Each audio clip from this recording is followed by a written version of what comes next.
First of all, I want to just thank you all for the privilege to be here, not only hopefully to serve you for a few minutes here, but also to attend. I have some friends that have gone to TED in the past, and I've been thinking about coming, and I was on the edge, and then I got invited, and I said, I want to come. So I've attended about 2/3 of this, and I've got an enormous amount, not only from the speakers, but from so many people that I've met. I don't think in all the places I've spoken or been around, and I've been privileged to be in a lot of great places, as I'm sure you have, I've ever seen such a concentration of both talent, brains, but also passion and a common value. There's a community here about contribution, and it's really beautiful. So I thank you. I'll be back as a participant myself on an ongoing basis, and I thank everybody for their participation as well very much. Thank you.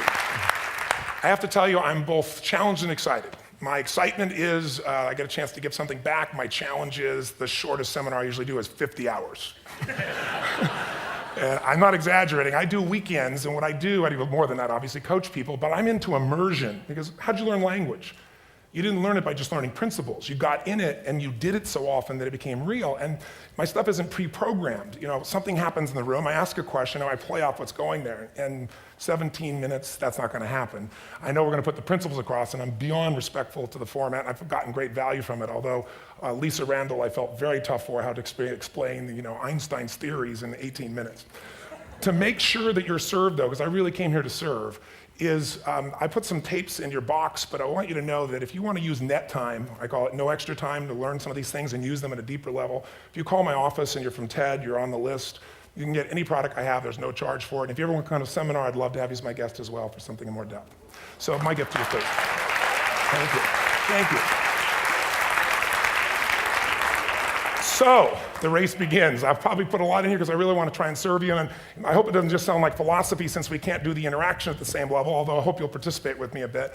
The bottom line of why I'm here is that I'm really in a position, I'm not here to motivate you, obviously, you don't need that. And a lot of times that's what people think I do, and it's the furthest thing from it. What happens though is people say to me, well, I don't need any motivation. And I say, well, that's interesting, that's not what I do. I'm the why guy. I don't know why you do what you do. What is your motive for action? What is it that drives you in your life today, not 10 years ago, or are you running the same pattern?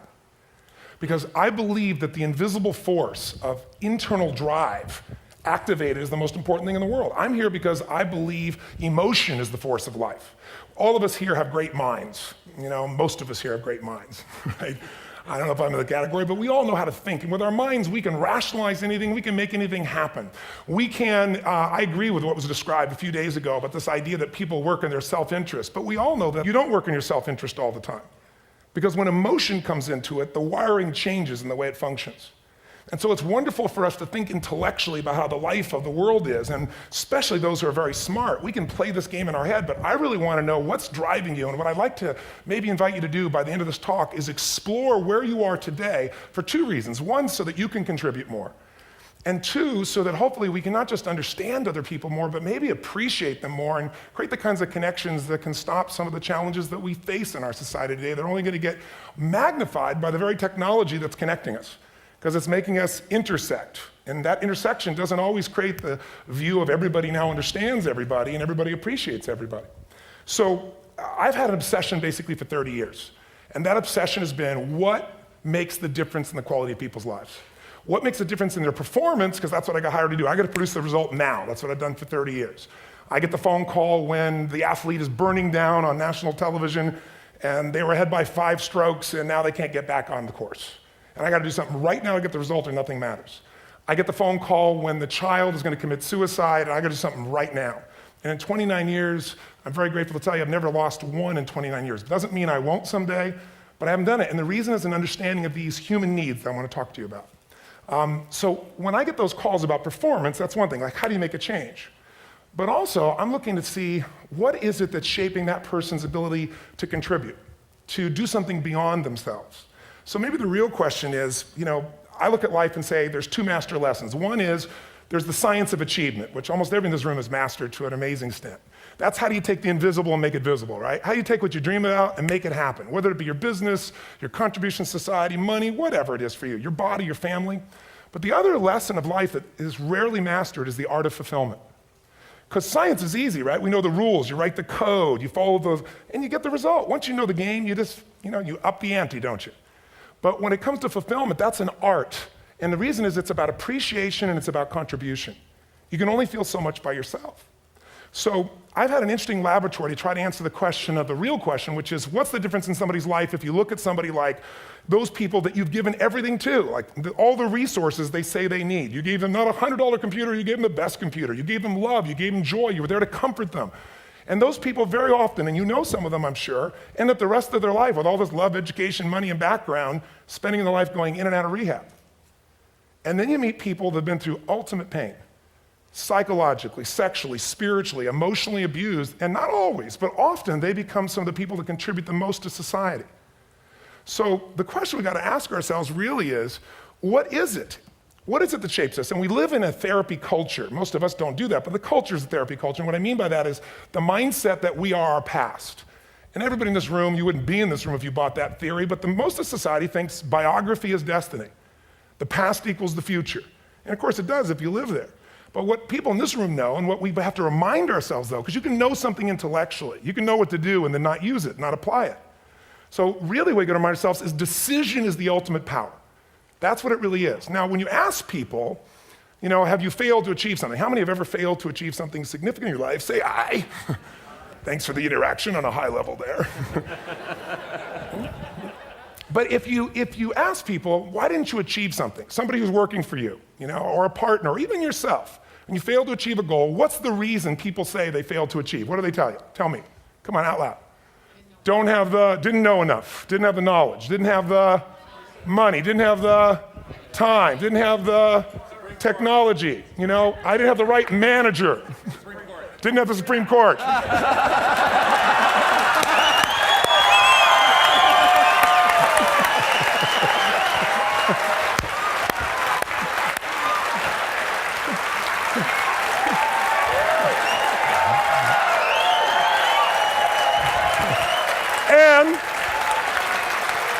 And what do all those, including the Supreme Court, have in common? They are a claim to you missing resources. And they may be accurate. You may not have the money. You may not have the Supreme Court. But that is not the defining factor.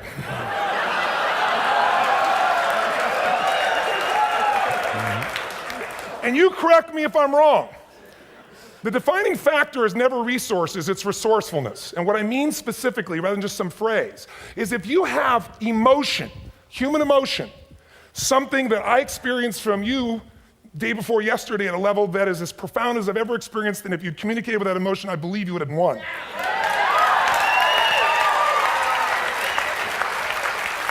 But how easy for me to tell him what he should do.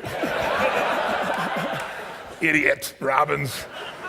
But I know when we watched the debate at that time, there were emotions that blocked people's ability to get this man's intellect and capacity and the way they came across to some people in that day. Because I know people that wanted to vote in your direction and didn't, and I was upset.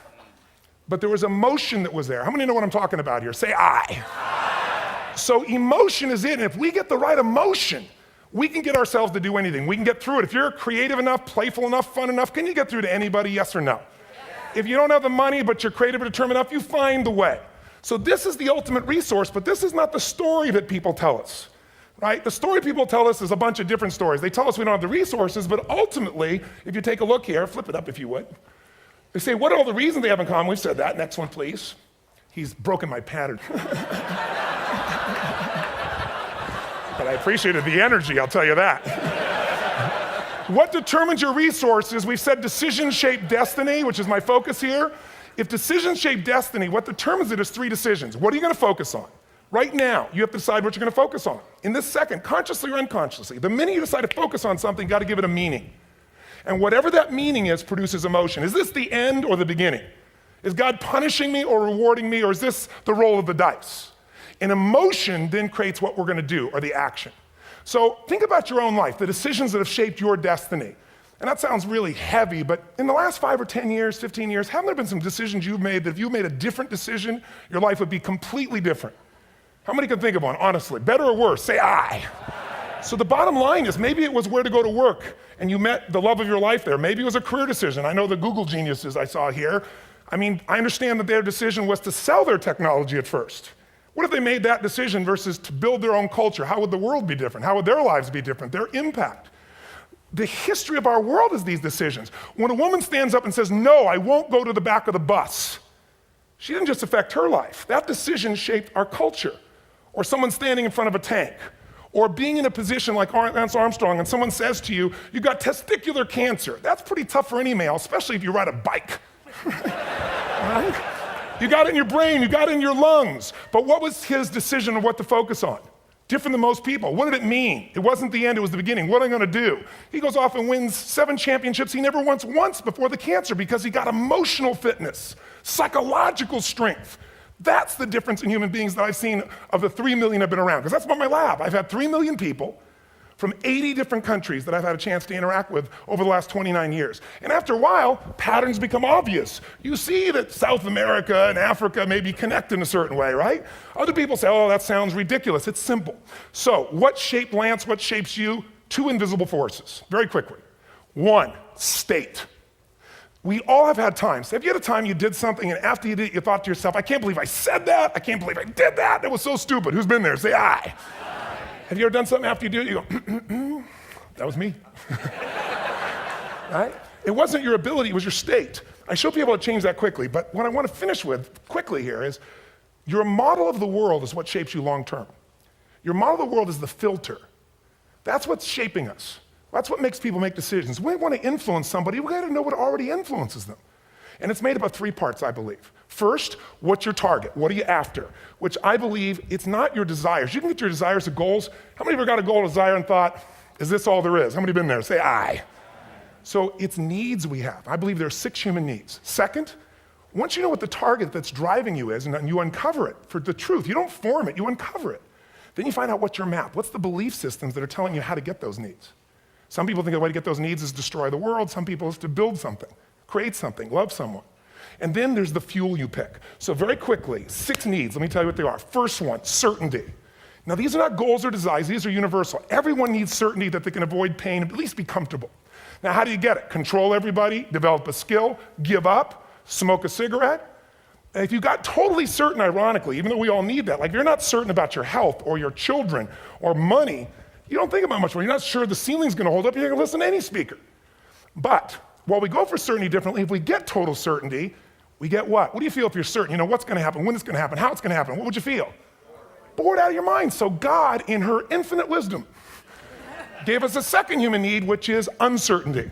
We need variety. We need surprise. How many of you here love surprises? Say aye.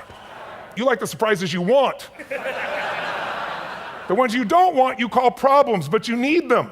So variety is important. Have you ever rented a video or a film that you've already seen? Who's done this? Why are you doing it? You're certain it's good because you read it before, saw it before, but you're hoping it's been long enough you've forgotten enough there's variety. Third human need, critical, significance. We all need to feel important, special, unique. You can get it by making more money. You can do it by being more spiritual. You can do it by getting yourself in a situation where you put more tattoos and earrings in places humans don't want to know. Whatever it takes. The fastest way to do this, if you have no background, no culture, no belief in resources or resourcefulness, is violence. If I put a gun to your head and I live in the hood, instantly I'm significant. 0 to 10, how high? 10. How certain am I you're gonna respond to me? 10. How much uncertainty? Who knows what's gonna happen next? Kind of exciting, like climbing up into a cave and doing that stuff all the way down there. Total variety and uncertainty. And it's significant, isn't it? So you're willing to risk your life for it. So that's why violence has always been around and will be around unless we have a consciousness change as a species. Now you can get significance a million ways, but to be significant, you gotta be unique and different. Here's what we really need. Connection and love, fourth need. We all want it. Most people settle for connection because love's too scary. Don't want to get hurt. Who here has ever been hurt in an intimate relationship? Say aye. And you're gonna get hurt again. Aren't you glad you came to this positive visit? But here's what's true, we need it. We can do it through intimacy, through friendship, through prayer, through walking in nature. If nothing else works for you, get a dog. Don't get a cat, get a dog, because if you leave for 2 minutes, it's like you've been gone for 6 months when you show back up again 5 minutes later, right? Now these first 4 needs, every human finds a way to meet. Even if you lie to yourself, even if you have split personalities. But the last 2 needs, the first 4 needs are called the needs of the personality, is what I call it. The last 2 are the needs of the spirit.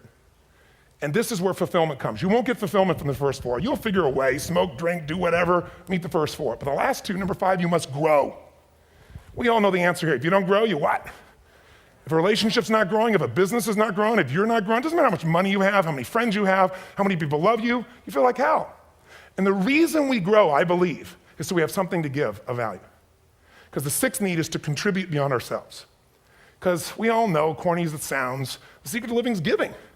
We all know life's not about me, it's about we. This culture knows that, this room knows that. And it's exciting. When you see Nicholas up here talking about his $100 computer, the most passionate, exciting thing is here's a genius, but he's got a calling now. You can feel the difference in him, and it's beautiful. And that calling can touch other people. In my own life, my life was touched because when I was 11 years old, Thanksgiving, no money, no food, and we're not gonna starve, but my father was totally messed up. My mom was letting him know how bad he messed up. And somebody came to the door and delivered food. My father made 3 decisions. I know what they were briefly. His focus was, this is charity. What does it mean? I'm worthless. What do I gotta do? Leave my family, which he did. The time, one of the most painful experiences of life. My 3 decisions gave me a different path. I said, focus on, there's food, what a concept. You know? Second, but this is what changed my life. This is what shaped me as a human being. Somebody's gift, I don't even know who it is. They're not asking for it, this is giving our family food, looking out for us. It made me believe this. What does it mean? That strangers care. And what that made me decide is if strangers care about me and my family, I care about them. What am I gonna do? I'm gonna do something to make a difference. So when I was 17, I went out one day on Thanksgiving, it was my target for years, have enough money to feed 2 families. Most fun thing I ever did in my life, most moving. Then next year I did 4, and I didn't tell anybody what I was doing. Next year, 8. I wasn't doing it for brownie points, but after 8, I thought I could use some help. So sure enough, I went out, and what did I do? I got my friends involved, and I grew companies, and then I got 11 companies, and I built a foundation.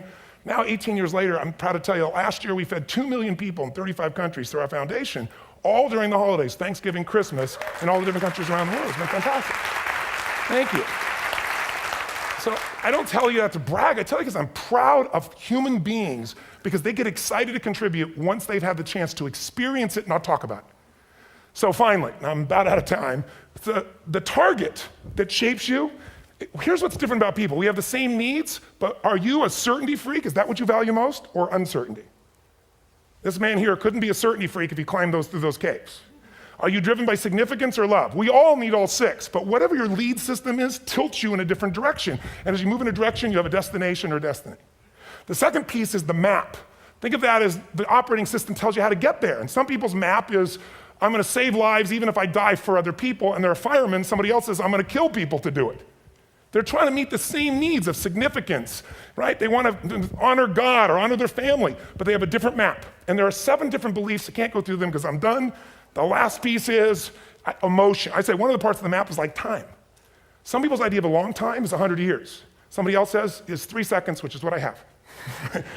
And the last one I've already mentioned that felt you. If you got a target and you got a map, and let's say, I can't use Google because I love Macs, and they haven't made it good for Macs yet. So if you use MapQuest, how many have made this fatal mistake of using MapQuest at some time? You use this thing and you don't get there. Well, imagine if your beliefs guarantee you can never get to where you want to go. The last thing is emotion. Now here's what I'll tell you about emotion. There are 6,000 emotions that we all have words for in the English language, which is a linguistic representation, right? It changes by language. But if your dominant emotions, when I have more time, I have 20,000 people or 1,000, and I have them write down all the emotions that they experience in an average week. And I give them as long as they need. And on one side, they write empowering emotions, the other is disempowering. Guess how many emotions people experience? Less than 12. And half of those make them feel like so they got 5 or 6 good frickin' feelings, right? It's like they feel happy, happy, excited, oh shit, frustrated, overwhelmed, depressed. How many of you know somebody who no matter what happens finds a way to get pissed off? How many know somebody like this? Or no matter what happens, they find a way to be happy or excited. How many know somebody like this? Come on. When 911 happened, and I'll finish with this, I was in Hawaii. I was with 2,000 people from 45 countries. We were translating 4 languages simultaneously for a program that I was conducting for a week. The night before was called Emotional Mastery. I got up, had no plan for this, and I said, we had all this fireworks, I do crazy fun stuff. And then at the end I stopped, and I had this plan I was gonna say, but I never do what I'm gonna say. And all of a sudden I said, when do people really start to live? When they face death. And then I went through this whole thing about if you were gonna get off this island, if 9 days from now you were gonna die, who would you call, what would you say, what would you do? One woman, well that night is when 911 happened. One woman had come to the seminar, and when she came there, her previous boyfriend had been kidnapped and murdered. her friend, or her new boyfriend, wanted to marry her, and she said no. He said, if you leave and go to that Hawaii thing, it's over with us. She said it's over. When I finished that night, she called him and left a message, true story, at the top of the World Trade Center where he worked, saying, honey, I love you. I just want you to know, I want to marry you. It was stupid of me. She was asleep, because it was 3 a.m. for us, when he called her back from the top and said, honey, I can't tell you what this means. He said, I don't know how to tell you this, but you give me the greatest gift, because I'm going to die.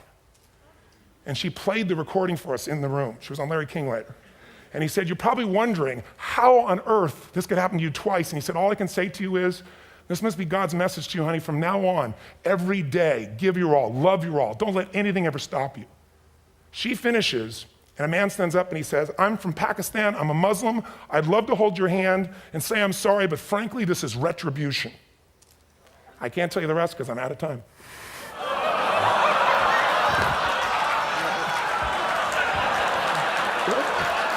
Are you sure? Finish the story. 10 seconds.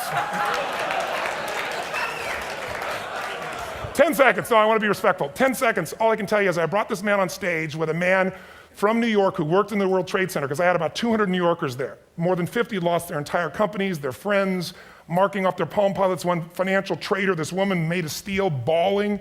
30 friends crossing off that all died. And what I did to people is said, what are we going to focus on? What does this mean, and what are we going to do? And I took the group and got people to focus on, if you didn't lose somebody today, your focus is going to be how to serve somebody else. There are people, the woman got up, she was so angry and screaming and yelling. And they found she wasn't from New York, she's not an American, she doesn't know anybody here.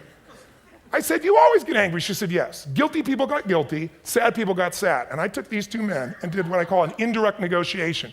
Jewish man with family in the occupied territory, some New York who would have died if he was at work that day, and this man who wanted to be a terrorist, and made it very clear. And the integration that happened is on a film, which I'll be happy to send you, so you can really see what actually happened instead of my verbalization of it. But the two of them not only came together and changed their beliefs and models of the world, but they worked together to bring, for almost 4 years now, to various mosques and synagogues, the idea of how to create peace. And he wrote a book, which is called My Jihad, My Way of Peace. So transformation can happen. So my invitation to you is this.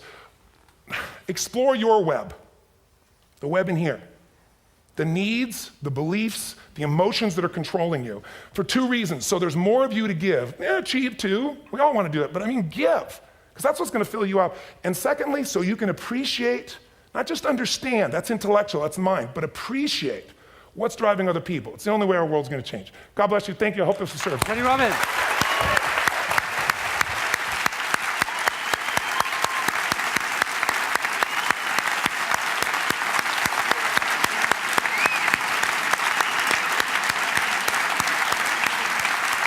Tony, come back up here.